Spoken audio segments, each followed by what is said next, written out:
Boa noite, pessoal. Muito obrigada pelo convite, né, aí na pessoa da Marina e a todos vocês. Que Jesus possa nos inspirar, né, nas reflexões, que possam ser reflexões úteis para todos nós, para a gente entender um pouco melhor esse caminho de educação, onde é que ele nos leva, como é que a gente traz para as nossas vidas, enfim, que Jesus esteja conosco e sejam reflexões proveitosas para todo mundo. Sempre que eu falo de educação, eu gosto de começar por um esclarecimento, assim, que às vezes parece até claro, né, bastante lógico e às vezes até redundante, mas que eu acho que é importante para separar já e entender melhor do que a gente está falando, né? Que é entender o que é educação, o que é essa educação e de que tipo de educação a gente fala. Existe um conceito meio geral de educação, pensando sempre na educação formal, nas escolas e tudo isso. Mas toda vez que a gente fala de educação, na verdade, é um processo bem mais amplo do que isso, né? Aquela educação formal, de instrução, ela está englobada, é claro, no processo educativo, mas não é só esse ponto que a gente abarca quando fala educação, né? A gente fala de uma coisa bem mais ampla, que diz respeito a uma série de outras coisas que a gente vai adquirindo aí nesse caminho educativo, que está para além do intelecto, da instrução, do conhecimento que a escola e os professores, enfim, toda essa caminhada traz para nós, né? E aí, nesse sentido, a gente começa a entender, então, que a educação, na verdade, ela é esse processo transformador da vida, mesmo, assim. É uma transformação bem mais ampla, que diz respeito à nossa vida como um todo, assim, e nós, enquanto seres humanos, enquanto espíritos, né, toda a nossa ação é o processo educativo que vai nos auxiliar nessa transformação de seres. É claro, a instrução também tem o seu papel, né, como a gente dizia, então sempre é uma caminhada para melhor. Quando a gente fala da educação, eu gosto de pensar então nesse sentido, que a gente está se transformando para sermos seres melhores amanhã, adiante, né, mais para frente. E aí, pensando sobre isso, então, eu gostaria de começar fazendo já essa distinção, né? Já entendemos que educação é essa coisa assim mais ampla. E aí, eu trouxe uma questão do livro O Consolador, que é um livro muito interessante, que Emmanuel responde algumas perguntas que foram elaboradas para ele, e esse livro ele está centrado em três aspectos, que são os três aspectos que, que caracterizam aí a doutrina espírita, mas que dizem respeito à vida como um todo, né? Que são ciência, filosofia e religião. E as perguntas têm muito a ver com isso. O livro ele é estruturado de uma maneira bastante clara, né, nesses três aspectos. E essa questão, que é a questão 260, a pergunta é exatamente sobre eles, sobre esses três aspectos, né? A pergunta diz: em face da ciência e da filosofia, que são, então, essa parte mais intelectual da educação, como a gente dizia, em face da ciência e da filosofia, como interpretar a religião nas atividades da vida? Então, a gente tem uma educação formal que está pautada em ciência e filosofia, os nomes que lhe dá. Como a gente interpreta, então, a religião nas atividades da vida? E olha que interessante a resposta do Emmanuel. Religião é o sentimento divino, cujas exteriorizações são sempre o amor nas expressões mais sublimes. Então, uma nova parte aí que diz respeito ao sentimento divino. Então, quando a gente fala religião, a gente não está falando necessariamente de tal ou qual religião, de rótulos religiosos, não tem a ver com isso. Mas se a gente lembrar, né, religião é o religar, é essa conexão com Deus. Então, independente dos rótulos, independente das formalizações exteriores que nos separem em denominações religiosas distintas, a gente está falando desse sentimento divino, como Emmanuel descreve, né, bem aqui. O sentimento divino cujas exteriorizações são o amor. Então, o amor, ele é universal, né? O amor independe de rótulos, independe de quaisquer religiões. A gente está falando justamente dessa busca espiritual. Essa busca espiritual no divino que então traduz esse amor. Esse é o ponto que vai ampliar mais ainda, né, esse entendimento de educação, como a gente falava, que é bem mais amplo, né? Mas ele complementa. Enquanto a ciência e a filosofia operam o trabalho da experimentação e do raciocínio, a religião edifica e ilumina os sentimentos. Então é bonito isso, né? Porque a ciência e a filosofia, elas têm um papel muito importante, que é de operar o trabalho da experimentação e do raciocínio, enquanto a religião edifica e ilumina os sentimentos. As primeiras, ciência e filosofia, se irmanam na sabedoria. A segunda personifica o amor. As duas asas divinas com que a alma humana penetrará um dia nos pórticos sagrados da espiritualidade. Então, Emmanuel resumiu muito bem, né? Ele nomeia aqui ciência e filosofia como sabedoria, que é esse aspecto mais intelectual, que diz respeito mais à instrução. E o outro, que é o da religião, ele denomina amor, que é essa asa do sentimento, e traz essa imagem bonita das duas asas da evolução. Se a gente falava que a educação é esse caminhar de transformação para que a gente se torne seres melhores, nessa caminhada evolutiva nós temos duas asas para desenvolver. Uma é a da sabedoria e a outra é a do amor. E um pássaro, ele só voa se ele tiver as duas asas. E as duas asas precisam estar equilibradas. Então a gente vai entendendo aqui a importância desse processo educativo caminhando nessas duas direções harmonicamente. Então, sabedoria e amor. E aí, eu gosto de imaginar, né, de construir imagens que possam descrever melhor as coisas e ficar mais claro, assim.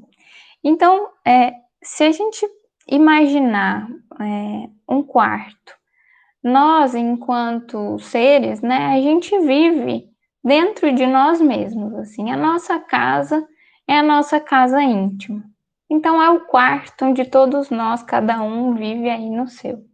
Mas se a gente imaginar um quarto pequeno, fechado, escuro, que muitas vezes não traz essa ideia nem muito cômoda, né? Porque ao olhar, assim, a nossa visão, ela se depara a poucos metros com algumas paredes que delimitam aquele quarto, que num primeiro momento pode estar escuro, bagunçado, enfim, e que não está assim muito cômodo, muito agradável, né? E aí vem a primeira asa do desenvolvimento, que é essa da sabedoria, que é o intelecto. Aquela educação mais tradicional que a gente possa pensar mesmo, né, das ciências e das filosofias do mundo. E de repente, quando a gente recebe esse tipo de instrução, esse quarto abre uma janela. E quando ele abre uma janela, entra uma luz do sol, já dá uma iluminada ali dentro, as coisas já parecem ficar um pouco menos difíceis, às vezes ilumina também a bagunça que às vezes a gente não estava vendo, mas e quando a gente abre essa janela, a gente consegue ver lá fora. Quando a gente vê lá fora, a gente percebe que para além daquela parede, tinha muito mais coisas. De repente tem um vasto campo, tem alguns animais, tem uma floresta ao fundo.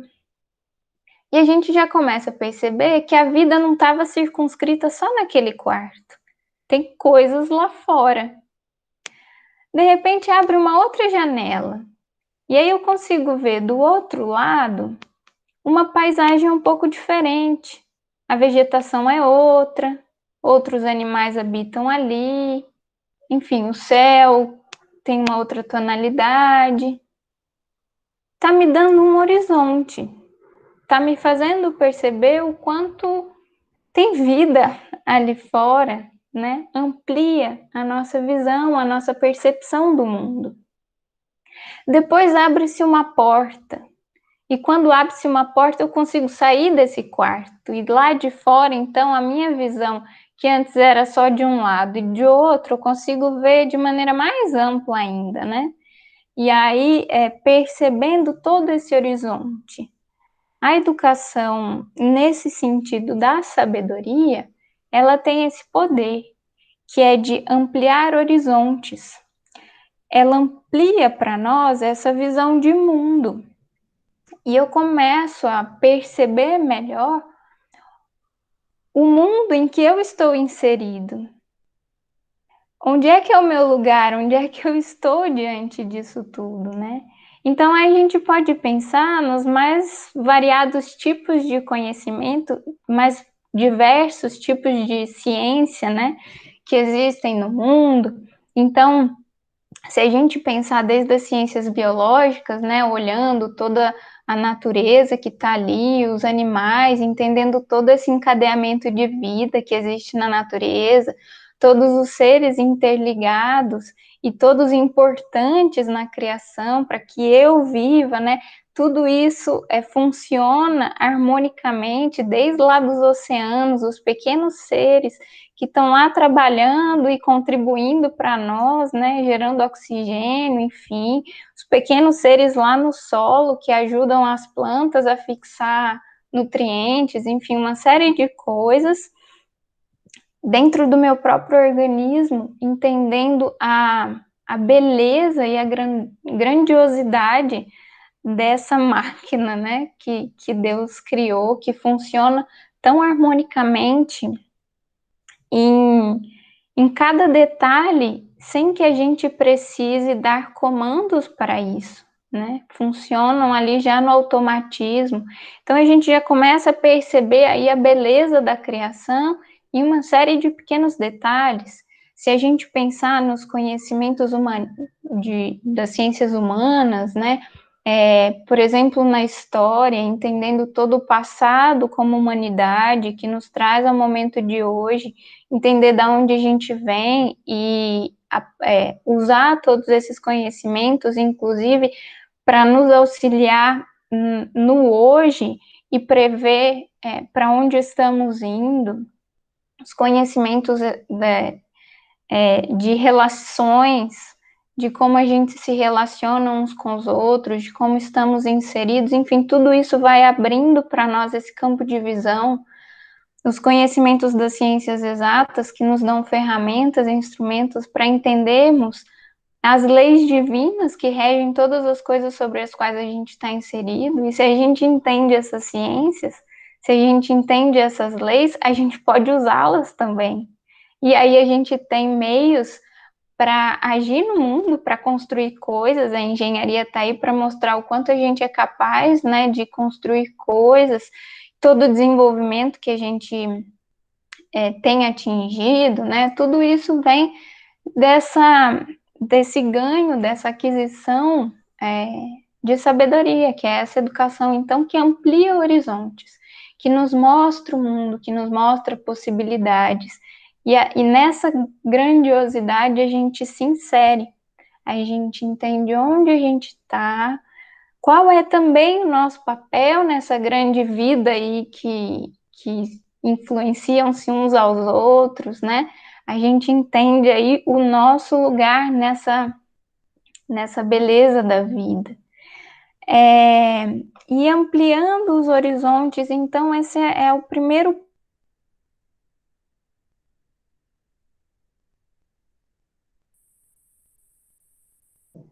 do sentimento, do amor. E aí é como se a gente agora pudesse subir uma montanha. E lá de cima, do topo da montanha, aquela visão que já era bastante ampla, fora do quarto, fica maior ainda, que a gente consegue ver um pouquinho mais longe. A gente vê tudo de cima, a gente consegue ver até o outro lado, inclusive. Então, essa asa do sentimento, do amor, é da elevação. Enquanto uma amplia a nossa visão horizontalmente, a outra verticalmente, né? Fazendo assim, subir, né? Essa visão na montanha, a gente percebe melhor tudo que estava ali. Inclusive aquele quarto, que lá no início parecia o universo todo. Parecia que só existia aquilo. E naquele momento, às vezes, na escuridão, na bagunça, a gente estava ali aflito por aquilo parecer ser todo o universo, mas agora a gente percebeu que o universo é muito maior e olhando lá de cima, aquele quarto passa a ser então pequenino. E agora a gente tem forças renovadas, inclusive, para voltar lá, fazer aquela faxina, organizar, arejar e poder viver bem melhor ali dentro, né? Então, essas percepções, essas duas asas, já deram então essa nova visão, né? Esse novo compreensão da própria vida, da nossa vida, de quem somos nós, né? Onde a gente está inserido nisso tudo. Mas o Emmanuel, ele trabalha muito, né, nesse livro Consolador, esses três aspectos, a ciência, filosofia e religião, e ele tem, logo no início, na introdução, ele vai dizer que a religião é esse ângulo divino que nos liga ao céu, então né, nesse processo de ascensão. Mas aí a gente fica a se perguntar, né, como é que eu posso trabalhar esse aspecto mais moral aí do amor, do sentimento, da religião, porque aqui no aspecto da religião a gente vai entender qual é o caminho para esse desenvolvimento da asa do sentimento. A gente tem um grande guia para isso, que é Jesus, né? Os seus ensinamentos é que traduzem toda essa asa do sentimento, né? Os seus ensinamentos, ele mesmo resumiu em amar a Deus e amar ao próximo, né? Então, é verdadeiramente essa doutrina de amor. Mas como é que eu posso falar sobre isso, pensando agora, né, nos nossos processos educativos aqui no mundo, como é que eu posso falar sobre isso fora do contexto religioso? Porque a gente entende, amor é universal e tal, mas fora do contexto religioso, como é que eu posso, muitas vezes enquanto professor, enquanto, né, quem está inserido nesse trabalho educativo, como inserir isso sem ser dogmático, né? E o Emmanuel nos traz a resposta também lá na questão 237 desse livro, O Consolador, quando ele vai dizer que para evangelizar é necessário a luz do amor no íntimo. É preciso vibrar e sentir com o Cristo. Então, para evangelizar, que é esse processo de desenvolver o amor, de educarmos com as bases do Evangelho, não são precisas palavras, não são precisos os rótulos. Eu não preciso necessariamente dizer o nome de Jesus, né? Nomear o Evangelho para aqueles que estão em outro contexto.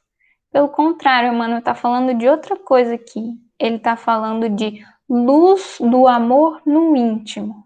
Ou seja, o amor precisa se consolidar primeiro naquele que fala. E vibrar e sentir com o Cristo. Porque o amor enquanto sentimento, ele é isso, ele é o processo de vibração. Se eu, no processo educativo, né, com as crianças, com os jovens, com os adultos que estão comigo, com quem seja, eu amo, eu trato com amor, aquele que recebe, ele sente o amor, né? E quando a gente fala do Cristo, efetivamente, se eu sinto e vibro no Cristo, as minhas palavras carregam toda essa vibração, todo esse sentimento. É aquela velha questão do exemplo, né? O exemplo que arrasta, a gente sente a vibração, porque a gente verdadeiramente transparece muito claramente os nossos pontos de adoração. Se a gente adora, por exemplo, adora no sentido de colocar aquilo como coisa, a prioridade maior da vida, né? Se a gente adora, por exemplo, o dinheiro, todo mundo que convive conosco consegue perceber isso, porque a gente transparece, né? Se a gente ama a Deus e a Jesus, a gente também vai transparecer, né? É uma questão mais vibracional. Então, isso pode ser feito em qualquer lugar, em qualquer espaço, com quaisquer pessoas, né? Quaisquer contextos. Mas aí a gente está falando então dessa outra asa, né? Que é a asa do sentimento, a asa do amor. E o Emmanuel já dá essa dica, né? A gente precisa amar primeiro, ter essa luz do íntimo, primeiro acesa em nós. Então, tratar amorosamente aqueles que convivem conosco já é o primeiro passo, assim, para esse trabalho educativo dessa outra asa do amor.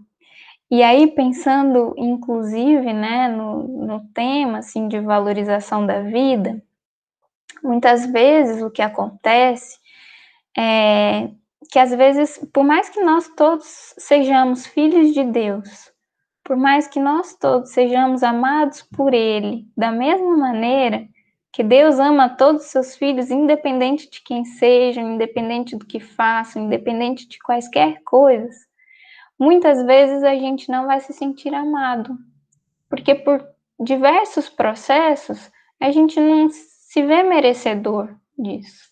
Mas para Deus não precisa merecer para Ele amar, Ele ama, simplesmente, a todo mundo, né? Mas olha só a reação em cadeia, né? Quando nos processos educativos do mundo a gente ama as criaturas, a gente age, ainda que com as nossas limitações, né? Que a gente não chega nem perto do amor que o Cristo tem por nós, mas nas nossas limitações, se a gente age com respeito ali, com a amorosidade que a gente já é capaz, aquele coração que recebe esse tratamento, ele começa a perceber que existem outras maneiras de se relacionar com as pessoas, que existe gente amorosa no mundo, que tem gente que o trata bem, né? E nesse processo, ele vai descobrindo também que é amado, que pode ser amado, né? E descobrindo isso, ele faz esse movimento de abrir, né? Tirar as culpas, as cascas que muitas vezes a gente vai construindo para sentir-se amado por Deus, para se dar essa oportunidade. E por outro lado, no caminho educativo do amor, ele entende também que nós todos somos irmãos. Porque se Deus ama todos os seus filhos, né? Ele me ama, ele também ama cada um de vocês e a todos. Então, esses outros nossos irmãos semelhantes são filhos como nós e são irmãos. Então, a gente passa também a aprender a amar o outro. E E quando a gente aprende a amar o outro, a gente vai criando essa grande rede. Esse outro recebe, então, um acolhimento, e aí, a gente cria esse ciclo virtuoso de amor, porque a gente passa a reproduzir, então, aquele amor que a gente recebe, a gente passa adiante, que passa adiante, e a gente recebe de novo, né? Então, nesse caminho todo, eu lembro, a gente começa a perceber, né, que na verdade, dentro de nós tem essa potencialidade. Esse potencial de amor divino já morava lá dentro e mora dentro de cada um de nós. E aí eu me lembro então da passagem da mulher samaritana, quando Jesus conversa com ela e ele diz que quem beber dessa água vai sentir sede de novo, mas quem beber da água que eu lhe der jamais sentirá sede, porque antes, dentro dele mesmo, a fonte de água viva vai ser descoberta, né, a jorrar para o infinito, eternamente. Então, quando a gente descobre essa fonte em nós, quaisquer que sejam as circunstâncias exteriores, por mais difícil que possa parecer o caminho, a gente sabe que essa água está lá dentro. E eu já sei o caminho. O deserto pode ser o mais desafiador possível, né? Mas com Jesus eu tenho essa fonte, né? Com Deus eu tenho essa fonte para descedentar, né, a nossa sede sempre dentro conosco. Isso é uma coisa maravilhosa, assim, o grande consolo que nós temos para a caminhada.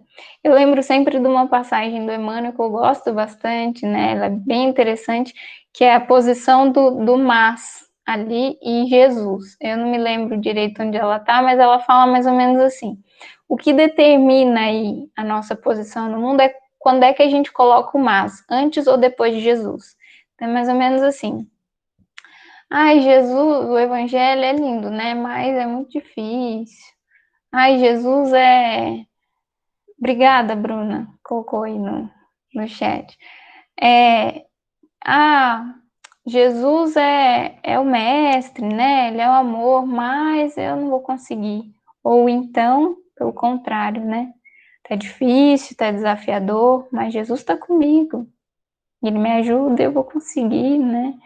Tá, os momentos não são os mais simples, mas eu sou capaz, né? Eu tenho amparo, Deus vai me auxiliar. Enfim, mais ou menos nesses termos. Então a gente começa a perceber essa potencialidade que mora em nós. E aí, já para a gente fechando, né, esse entendimento, um último trecho que eu gostaria de trazer e que eu gosto muito, assim, é do Evangelho de João, capítulo 6, já no final do capítulo, quando Jesus está falando sobre vida eterna, né? E no diálogo ali com os discípulos, apresentando, né? Porque o Evangelho é isso, o Evangelho é esse consolo, é essa água viva, é toda esse amparo, né, divino, enfim, mas ele também é um chamado, né? É um chamado à transformação, e muitas vezes isso, à primeira vista, assim, parece um desafio que assusta um pouco, às vezes, algumas pessoas, e nesse diálogo é mais ou menos isso que acontece, né? Jesus apresentando ali, alguns dos discípulos começam a achar que está ficando muito difícil, que é desafiador demais, e resolvem abandonar, né? Deixam para lá essa coisa de evangelho, de seguir a Jesus, e aí Jesus se volta então para os 12 discípulos, né? E pergunta para eles: vocês também querem desistir? Vocês também querem, né, seguir com a multidão e desistir do caminho? E aí Pedro tem uma fala que é muito profunda, e ele diz: Senhor, para quem iremos? Tu tens as palavras de vida eterna. Então, é isso. Jesus é esse caminho. É esse caminho que transforma a nossa vida completamente. Porque, como ele disse, eu vim para que tenham vida, e vida em abundância. E o Evangelho é essa boa nova de alegria. Ele vem descortinar a vida para nós. Ele vem nos mostrar a verdadeira vida, que é plena quando está com Ele, né? Quando entende todo esse processo da lei divina, enfim. E entendendo isso, estando com Cristo, a gente recebe realmente esse consolo, esse amparo para todos os momentos, e a gente vai se sentindo cada vez mais fortalecidos, porque é na caminhada, é na evolução, é no avançar que a gente segue adiante. Então, Jesus é o nosso grande professor.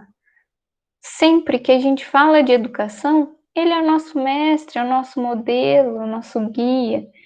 Então, a educação vai estar sempre atrelada a ele, ainda que não seja lá na casa religiosa, ainda que a gente leve pelo nosso exemplo, que é o grande chamado que a gente tem, né? Mas a educação é com ele, porque, como Pedro diz, tu, mestre, tens as palavras de vida eterna. Então, que a gente possa se fortalecer nessa vida que ele nos apresenta, encontrando esses caminhos, né, de alegria, de bênção, porque ele realmente é que nos reconforta. Então, que a gente desenvolva as duas asas para seguir cada vez em voos mais altos, porque quando essas asas estão mais fortalecidas, a gente pode voar mais longe, né? Então, que Jesus siga nos inspirando sempre, a cada um de nós, a cada um de vocês, para que a gente esteja nesse processo também de autoeducação. Nós estamos na caminhada, né? Aprendendo com Ele sempre e avançando.